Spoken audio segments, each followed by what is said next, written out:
It's interesting. We left off, we say, Godel Mitzuvos Yosef Shein Mitzuvos. So originally, Rav Yosef had believed, Lamed Aleph, towards about 8 lines up from the bottom.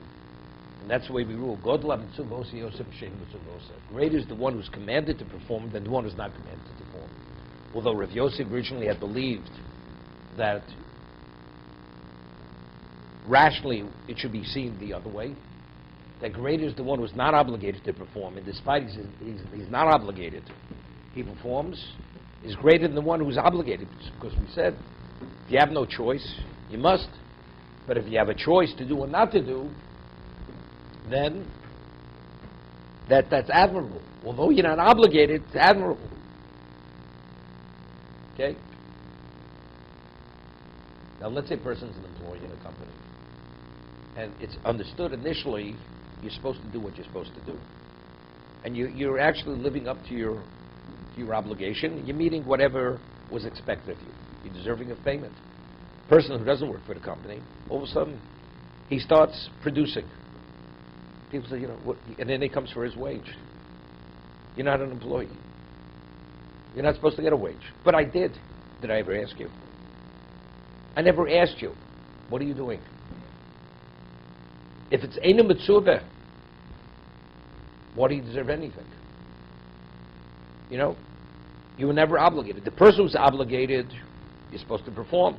So there's an understanding, there's an agreement. You perform, you get paid. You perform, you're rewarded. But if you were never asked to perform, why should you be rewarded? You'll get something because you've given respect or honor to whatever it is to the king. But if the king wasn't interested in your service in this area, you don't belong here. This is the way to respond. The Ramban explains, Tosas explains, as I explained yesterday, because a person who's obligated, he uses the words, he's worried and he's pained until he actually fulfills his obligation. So therefore, because there's an issue of pain and pressure, therefore, for that reason, it's based on the principle of Fum Tzara Agra, that the greater the pain, the greater the sacrifice, the greater the value, that's why he's more deserving than the person who's not obligated. The Ramban explains it on a very simple level. You're not obligated to perform. You weren't supposed to perform. So now you want reward. There's no understanding between God and the person. Therefore, is it admirable? It's admirable. So you get something. But it's not what was agreed upon, because there was no agreement. So the one who's obligated, his level of accomplishment is valued to a greater degree. Okay? That's how the Ramban and the Ritva explain.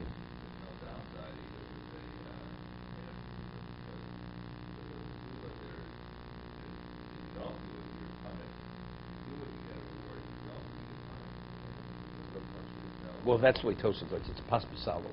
The Einu Mitzuvah says, look, he can walk away from it. So, of course, he can walk away from it. So, therefore, the pressure, the sense of urgency. It's interesting. The Gemara says in 2 locations that Hillel Hazoking, if a person obligates himself to bring a korban, and 3 regalim pass, 3 festivals fast, and he doesn't, it's a Torah violation. He's a violation of Bal Ta'achir. It says, Lo Sa'achir L'Shalmo. You should not delay fulfilling your obligation of the korban. So Hillel, whenever he would bring a korban, a sacrifice, he would bring it to the entrance of the sanctuary. Because once you give it to the Kohen, even the Kohen doesn't bring it right away, and let's say it goes beyond 3 regalim, the one who obligated himself is not liable any longer. You have to bring it to the Mikdash. Once you bring it to the Mikdash, you're absolved. So Hillel would bring the korban to the Pesach HaZorah, to the entrance of the sanctuary, consecrate it there, immediately give it over to the Kohen. Because he would not want to take a chance that if he'd be consecrated elsewhere, there may be a delay. That delay may cause ultimately to be in violation of Bal Ta'achir. So what is that? So you see, it's a worry. There's a worry. He's concerned that if he doesn't do it in that way, he's not taking any chances. So what was Hillel's mind consumed with? Fulfilling his obligation and not failing. That itself is a special level. This is Mitzvah Oseh. So what I pointed out yesterday, so a person at that special level, so he's doeg mitztayer. Remember, the story goes back maybe 36 years ago, I spent a Passover with Mr. Glick up in the country. It's a hotel. So I gave a shir, and I mentioned we learned Pesachim. It was from Pesach. So Mr. Glick was at the shir, and I quoted a Rashba from Pesachim. And I said, it's a very difficult Rashba. It's very difficult for him, and it brought out all the difficulties. So Mr. Glick said to me, he said, it was the crowd. It was a very large 5 towns crowd. So Mr. Glick says, you know something? I don't think I'd lose sleep over that question. that was your comment. I don't think I'd lose sleep over that question. As difficult it was, I'd be able to sleep. So I'm saying, we're saying mitzvah also because he's doig mitzvah. He's worried. He can't sleep because until he fulfills the mitzvah. The Gemara says in Shabbos regarding the men had to separate from the wives 3 days before Kabbalah Torah. The Gemara is right. The Torah says 3 days before Kabbalah Torah, Shloshes Yomim, they had to separate from the wives. Why? So the Gemara gets into a whole discussion because if the woman, since the woman has within her body the semen of the husband, so if the semen is expelled from a body within 3 days, since it's still viable and she still can conceive, it contaminates her. After 3 days, it becomes putrid. So contained in the body, being in the body for 3 days, it becomes ineffective, it becomes putrid. She cannot conceive because the only semen that contaminates is only semen which a woman can conceive from that semen. So Marza Shaila, question: what about a Jew semen in a non-Jewish woman's body? Jew had relations with a non-Jewish woman, and now the semen, after being in her body for 3 days, does that semen contaminate? Maybe there's a difference between the body of a Jewish woman and the body of a non-Jew. What's the difference? So the Gemara says that because a Jew is obligated in mitzvos, so there is an intensity. There's an intensity of personality because you have a yoke to fulfill the mitzvah. So therefore, it deteriorates quicker in the body of a Jew than a non-Jew. Therefore, it would deteriorate quicker. But a non-Jew, it doesn't have all our mitzvahs. You don't have the yoke of mitzvahs. You don't have those worries. Well, the Gemara says no. A non-Jew, because she eats shkotzim or masim, because she eats rodent, she doesn't observe dietary laws. So therefore, the chemistry of a non-Jew's body is different than the chemistry of a Jew, because a Jew doesn't eat that kind of diet. As a result of that, the semen in the non-Jew would deteriorate more quickly than the Jew. These are the two sides of the question. But I'm on the side that, because it says she's chayiv the mitzvahs. Since she's obligated in mitzvahs, that burden or that mindset creates a tension, a pressure within the person, and that causes the breakdown and the deterioration of the semen. So this is similar to over here. It can be on a subconscious level. Doeg u'mitztayer. The Jew has a conscience. That conscience affects the whole personality of the person, differently than the non-Jew. The non-Jew doesn't have that level of conscience of responsibility. But just going back to the other side for a second, inherent in Gadol Tshuva is that there is reward, but Shema Mitzvah. Gadol means it's great. If you mitzvah, it's greater, but ein mitzvah has value. Has value. The Rambam says in the Hilchos Talmud Torah, although a woman is not obligated in the study of Torah, she has no chiyuv. But if she studies, of course, she'll be rewarded because it has value. But it's not the same value as a person who is obligated, which is the man. Understood this different point of view, and that is, you tell somebody to do something, it's harder for them to do it if they choose to do it voluntarily. There's some sort of a resistance based into the human. Hashem created a person so that you say do it, the person's naturally instinctive no. You tell me to do it. No, that's what. It's the worry. No. It's like the Yetzer Hara. Some learn it's the Yetzer Hara. Some learn like you're learning. But let me ask you a question. Person has to pay his taxes. Okay, we just have in the calendar as well. Person has to pay his taxes because the government says you have to pay the taxes. Do you feel that you resist not to pay taxes? Once it's open shut. You must pay your taxes. But you're told that's why I'm not. You have a resistance. Person who doesn't have to pay his taxes, he's not paying his taxes. But if you have to pay, and you know you have to pay, you're paying. The other side Because you of the understand word, there's a serious liability if you don't pay the tax. There's going to be a consequence. So if you understand in that context, it's irrelevant that you're being told. That's procrastination. That's procrastination. But they're going to pay. They're going to pay. And it's the same thing with the mitzvah. You know, we have this principle in the mitzvahs before you don't delay. That's already brings it to that's the optimum level. So Mitzvah why boli yatchal tachmitzenu. do people do that? Because that's just in human nature. Anything which you have to do, which is burdensome, because a person doesn't like to be burdened. Burdened. That's why.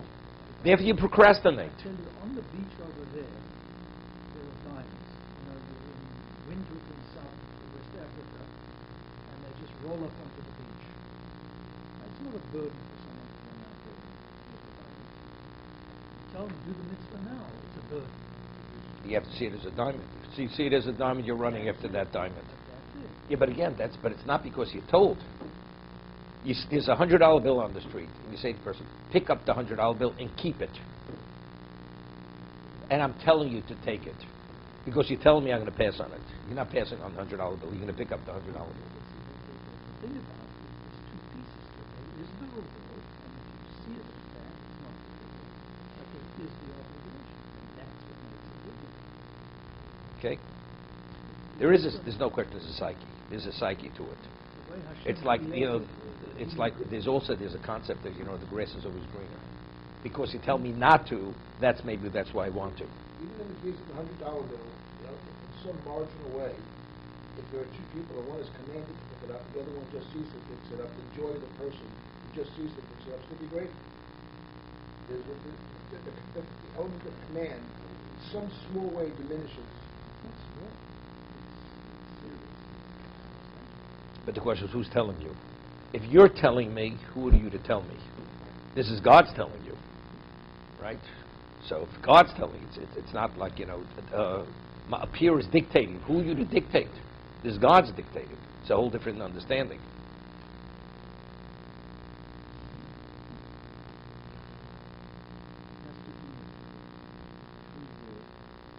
No question. That's the Yitzhara. Yep.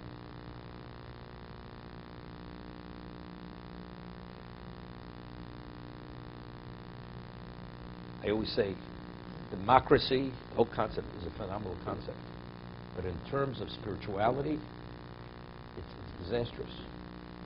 Why? Because when there's a monarchy, the person understands you have no say in your life.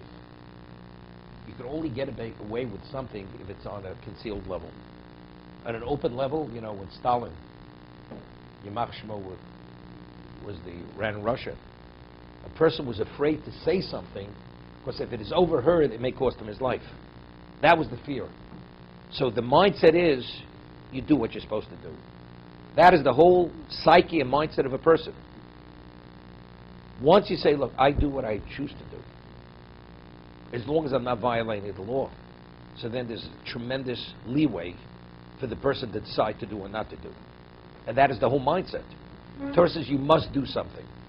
But my orientation is not to must. There's no must. If I choose to do. What? Yeah, but I'm saying it's tremendous bechira, to the degree that we're not conditioned to understand consequences for our actions. At least one time there was capital punishment. The law in the book meant the law was actually implemented. So then democracy at least had relevance to consequence. Today it's much, much less than that. So if you're brought up in that kind of society, then you believe you have a right to dictate your own life. It makes it much more difficult. The bechira is much more difficult. Okay? Let's go further. We spoke about this non-Jew who was a very special person. Doma ben Nesina, the story he wouldn't wake up his father despite the profit margin. 600,000, 800,000 profit, he would not wake up his father. There was an incident, he was wearing Sirkin Shel Zov. He was a guy, he was a Roman, and he was in the Roman Senate. And he was wearing a garment that was made of gold thread. Vayoshev ben Gedolei Romi, and he was sitting among the leaders of Rome. Ubosa imo, and his mother comes in. The karosa mimenu, and she tore it off him. This golden sash that he was wearing, which showed a degree of status and prominence. The tovcha al rosho, hear this? And she slapped him on the head. She hit him on the head, his mother. This is in front of all the others. The yorklo befonov. Hear this? And she spit in his face. This is the mother to the son. V'lo ichlimo. He didn't react to embarrass his mother. Could you imagine what his level of respect? He restrained himself. You understand? There's not even restraint. A person who doesn't react, it's an indication to what degree he reveres his parents. Otherwise, it's almost impossible not to react. Did not. So you understand why this man didn't wake up his father to make the $800,000 profit. That's profit here. This is a negative. Embarrassment, pain, everything. Mother goes, slaps him across the face. So there's embarrassment, pain, disgrace. He doesn't flinch. Doesn't embarrass his mother. Maybe if he's the father, what would the father be upset if he... No, that was yesterday's discussion. Okay. Maybe he didn't want to embarrass himself. Because if he would react to his mother, he would make himself. So then that's not such a great accomplishment. Right. You know what I mean? Let me ask a question. The President of the United States has Secret Service around him, and he goes and slaps you across the face. If you react and hit him back, they'll shoot you on the spot. Oh, you're such a tzaddik. You have such reverence for the President of the United States. That's why you didn't hit him back. You'd be killed on the spot. So if it's like you're saying, what are we speaking? There's nothing special about this person. Right. Tani Avimi Breder Bavo. What's his other? His What? other option is to smack his mother in front of her. No, he could have said something. Nothing to embarrass her. Ichlima, he could have said something. First, no, it doesn't say they even knew that it was his mother. It doesn't say they knew it was his mother. He knew it was his mother. But he would not embarrass his mother. Tani Avim Breder Ravo, Yeshmach Lovi Pisyuni V'Torah Menovo. A person could feed his father pheasant. Pisyuni, Rashi and Tosa says, it's a type of slav quail, quality quail. And yet, he could forfeit his share in the world to come. Even though he's feeding him quality food, which is fit for kings. But because of the way he feeds him, the level of disrespect that he presents the food to his father, he forfeits his share in the world to come. Tosas over here cites Yerushalmi. He gives the food to the father like you feed a dog. He's like impatient, intolerant. He says, here it is, eat it, get it over with. But I gave you the best quality wine, best quality meat. It's irrelevant. It's a level of disrespect, like it's a disgust, impatience, intolerance of the father. And there's a child that he has his father grinding the wheat. And because he does it with the ultimate level of respect, where he's saying to his father, he's apologizing, you have to help me grind the wheat and do this, and he's treating his father with the utmost level of respect, although his father is making a difficult effort to bring this about. Maybe the Chofetz Chaim points out, in terms of kibbud obeying, that if you see your parent doing something wrong, halachically wrong, you're not permitted to say you're doing something wrong. It's a disrespect. You say to your father and mother, say, let us study something together. You take out the source, and you study it inside the text, and you study it together. Say, by the way, it seems from here that, you're not permitted to do this. Rather than directing the criticism to the person himself. That's the way the person has to. He cites that if a parent speaks Lashon Hara, mother or father, and it's much more than Kol Mishi Be'ado Limchos Ve'ena Mochid. Since if you see a person doing the wrong thing, you could have intervened and stopped it, so you have a level of liability. When it comes to a parent, and that where you could have prevented them from, it's much more serious. Where you could have made a difference and you didn't make the difference, you're all held responsible in a very serious way. So there he says, but when you do it, you have to make sure to do it the most sensitive, most respectful way, not to hurt the feelings of the parent, to criticize them that they're doing something wrong.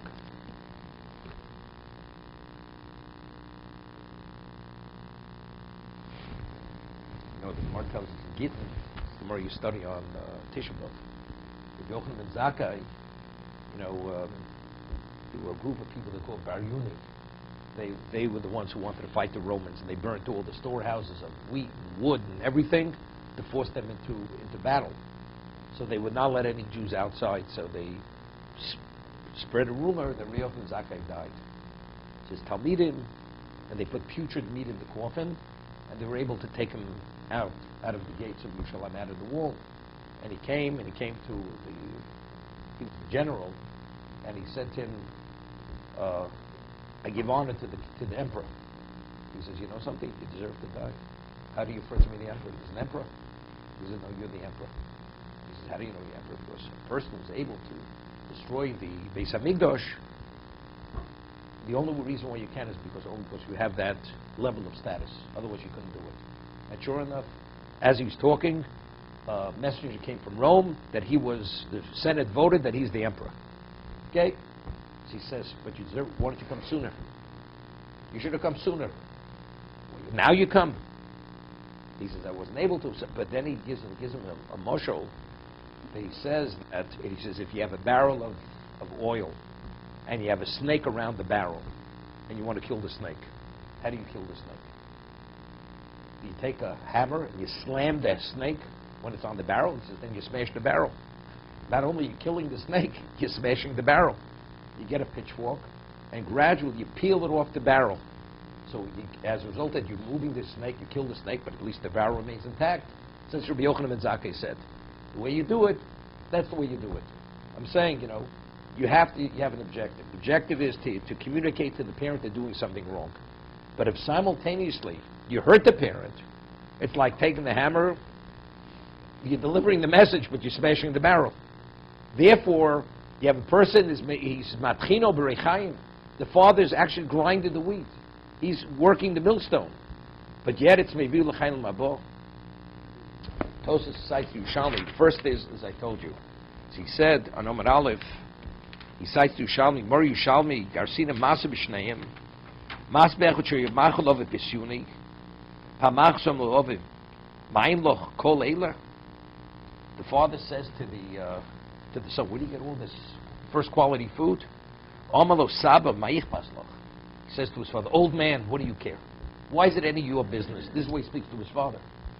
Right? Ad tochon vechol. He says, just keep chewing. Chomp away, and just eat the food. Don't ask me any questions. Vechol kloma laos vechol kein klovim. The Medashin who uses the terminology the way a dog chews. Just keep chewing. Im kain hareu shekoshkalov. So what is he showing the father? You put me in a position I'm forced to feed you. I have to put up with you. It's the ultimate disrespect. He was billing something. He had an old elderly father.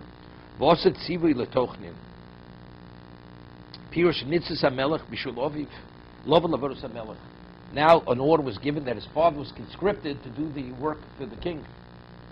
So the son says to the father, meaning it's too difficult for you. You keep grinding, and I will assume your position, your responsibility to the king. Because it's unending. The work that you have to do for the king is unending. If it's going to be a disgrace, I'll be disgraced on your behalf. And if I have to be whipped, better I should be whipped than you be whipped. So what is he showing the father? That he prefers to suffer and accept whatever the burden is rather than the father. So although the father is taking over his position to grind the wheat, but it is the ultimate respect because the alternative is disastrous for the father. So he's demonstrating his exceptional respect and reverence for the father. This is Mevi'u L'Chan L'Mabo.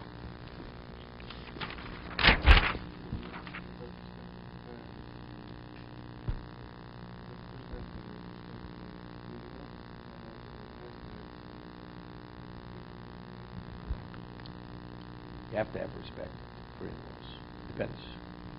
That's it. Simple.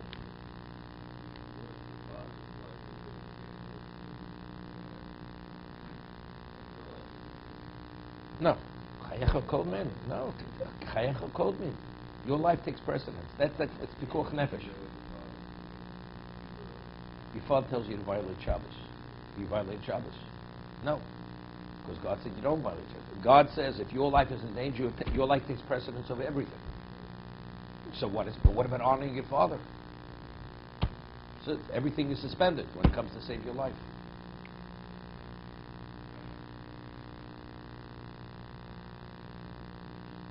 I'll give you an example. A father says to a son, son has his own family, he says, save your sibling and don't save your own child. Is there even a consideration you listen to? The child, he doesn't have to listen to his father. Definitely not. And over there, it's not pikuach nefesh, his own life. It's a child versus a child. That what?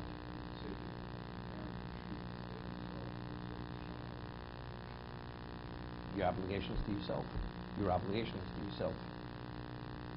This we had earlier, right? Mitzvah de gufi odid. What pertains to yourself. No, same thing. Same thing. Same thing. Except for commentators.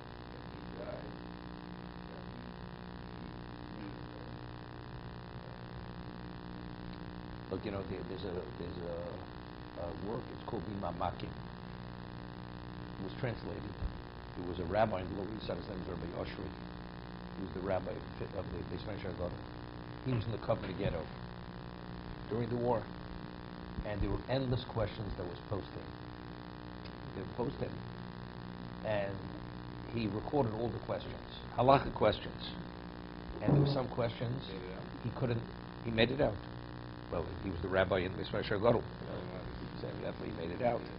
So it was translated. It was called Mamak. It was translated into English. These questions, and there were many questions he couldn't answer. And he wrote why. And there were similar questions to what you're asking. He says it's beyond me. That's something I can't answer that question. It was a question where a person was able. The Nazis would allow so many people to live, and the person had money, and he was able to bribe, and his son was going to live in the place of somebody else's child. Is he permitted to bribe the Nazi, and somebody else's son should be sent to the concentration camp, and his son should be able to live at least temporarily? Says we can't answer that question. Right? It's beyond his ability. So similar kinds of questions.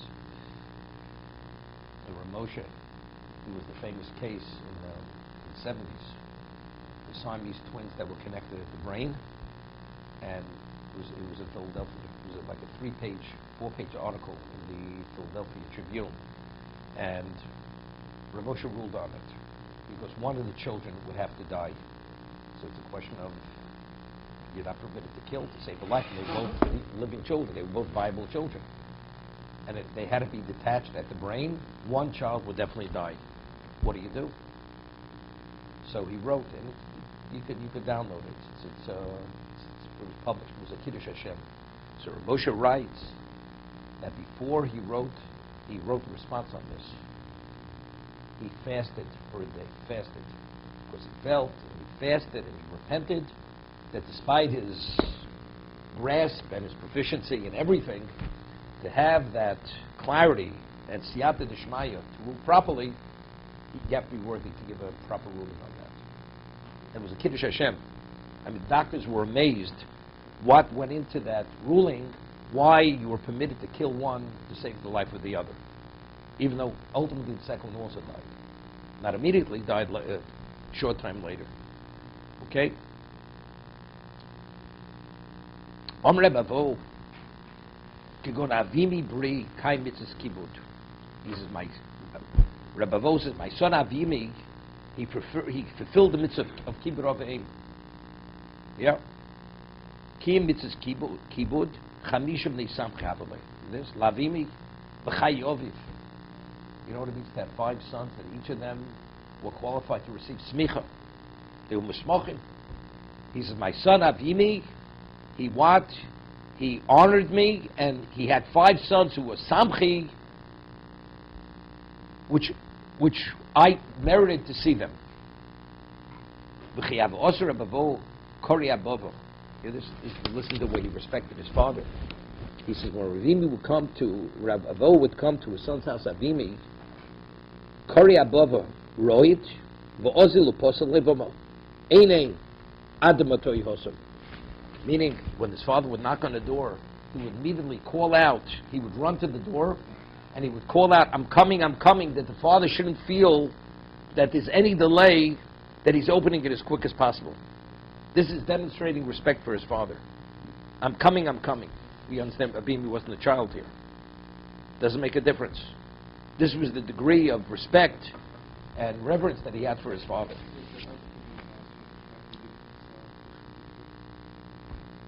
Doesn't say anything else was at home necessarily. It's just this, he just opened the door? No, his father, he went, but he was running. It says, Rohit, he was running, and as he was running, he would say, Ein, I'm coming. That the father shouldn't think that he has to wait more than he has to wait. It's being opened as quickly as possible. Adamoti Hosam. Yom Echad, Omar Lei, Ashkin Mayo. One day, his father says, I'd like a drink of water. Ad Aiselei Nimne. So as he brought him the water, his father dozed off. Golchin Koyalei. So he bent over and he was waiting for him Ad Yisr until he awakens to give him the water. Istayim Milsa. His mother son would get upset. Here, I bring you the water, now you're dozing off. No, he waited patiently for his father to awaken. But in the meantime, Istayim Milsa V'dorash Avimi. He was merited. Siyata Dishmaya, Rashi explains it beautifully. He had a difficult posuk in Tehillim, and because of the schus of what he did, Istayim Milsa, he merited Siyata Dishmaya V'dorash Mizvah Losov. The Mizvah Losov, he was able to understand, which he had difficulty, because it says, do Rashi, we have just a minute. Istayim Milsa Voda Gochin, Haven Medrash Mizvah Echad B'Sefer Tehillim Shlohoyim Even Bokodem Lechein. Dorish Portion Mikra Zelavado Dorash. It says Mizmor La'osov Elakim Bo Goyim Benachvosecho. Mizmor is a song. Osov was a Levi. He says, give a Mizmor. The nations came into your portion, and they destroyed this, referring to the destruction of Beis Hamikdash. So the Gemara asks, Kino La'osov Mibod. That was his difficulty. It's an elegy. It's not a Mizmor. It's not a song. The Dorish Kach Shoma Osef Shira al Shekila Kodesh Baruch Hu Chamos Beitzim Vavonim. Shebeis, the famous medrash. Hashem poured out His wrath on the wood and the stone when He destroyed the Beis Hamikdash, and this is a song. And that's why there was a remnant of the Jews left. Why? Because if not, the wrath of Hashem would have had to come out on the Jews. So He poured His wrath on the Beis Hamikdash. Rather than the Jews, that's where there's a remnant of the Jews left. So therefore it's Mizmor, V'cheinu Omer, Kol Hashem es Chamoso, V'yotze Eish B'tzion. That's the posuk in Echo. Hashem expended His wrath, and the fire had come out in Zion.